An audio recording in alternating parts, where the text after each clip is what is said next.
২০২৪-২৫ অর্থবছরের বাজেটের প্রায় এক মাস বাকি। আসছে বাজেটে তামাকজাত দ্রব্যমূল্য বৃদ্ধি নিয়ে সাধারণ জনগণের মধ্যে শুরু হয়েছে নানান জল্পনা-কল্পনা। মাছে ভাতে বাঙালি এই প্রবাদটি সেই হাজারো বছরের সংস্কৃতি ঐতিহ্যের পরিচয় বহন করে। আমাদের সংস্কৃতি অনেকটাই পরিবর্তিত হয়েছে। একবেলা ভাত না খেয়ে থাকলেও সমস্যা নেই, কিন্তু ৩ বেলা সিগারেট খেতেই হবে। দেশের বাঙালি যেভাবে কথা, ওদের পকেটে যে টাকা যদি না থাকে তারপর মনে করেন সিগারেট থাকবেই, কারণ বাঙালি সিগারেট খাবেই, এটা বাদ দেওয়া যাবে না। একবেলা ভাত থাক বা না থাক, কিন্তু সিগারেট খেতে হবে বাধ্যতামূলক। ক্ষুদ্র ব্যবসায়ীরা বলছেন, সরকার মূল্য নির্ধারণ করার আগেই কিছু অসাধু ব্যবসায়ী সিন্ডিকেটের মাধ্যমে যে দাম বাড়িয়ে দিয়েছে, সরকার যেন তা খতিয়ে দেখেন। বাজেট না বাড়তে আগে কোম্পানির আগে বাজেট বাড়াইয়া দিচ্ছে।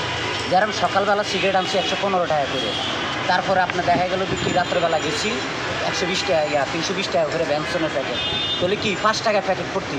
তো আমরা তো খুচরা দোকানদারের তো 5 টাকা বাড়তি করতে পারি না। লাকি সিগারেটটা কিনছি 158 টাকা, এখন সেই লাকিটার দাম হচ্ছে যাই আপনার 180 টাকা।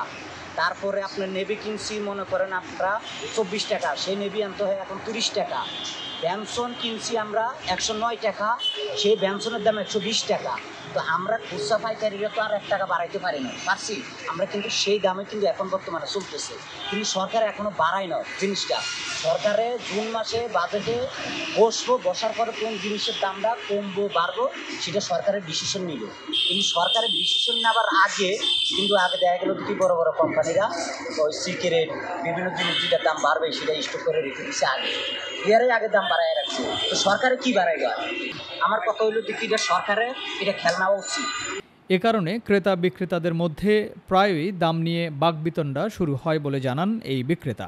আমি ওই নিকলাম না, একটা আমি তোমার কারণ রাখি এই যে ঝামেলা হয় হলো ডারবি, ঠিক আছে, যে 5 টাকা যে সিগারেটগুলো আছে এইগুলোর দাম না বাড়লেই জনগণের ভালো, ঠিক আছে ভাই।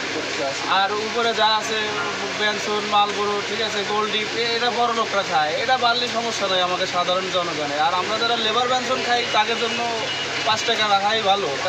এখন হচ্ছে 18 টাকা 20 টাকা, তাও কিনে খায় মানুষকে। বাংলাদেশের সরকারে পাইবো না, করতে চুক্তি দিতে পারবো না, হলে বাইরের লোক আসতো নিয়ে যাইবো টাকা। সিগারেট খাইছি 5 টাকা দিয়া, এখন হচ্ছে 60 টাকা। 10 টাকা দোকানদারে দিলে ফিরে যায় 2 টাকা, 3 টাকা আমার লস হইতেছে। এটাই আমার মতামত। খাইতেছে, খাইলে আমার কিছু করার মতামত নেই। পাবলিক যা বলবে আমি এটাই, পাবলিকের উপর নির্ভর।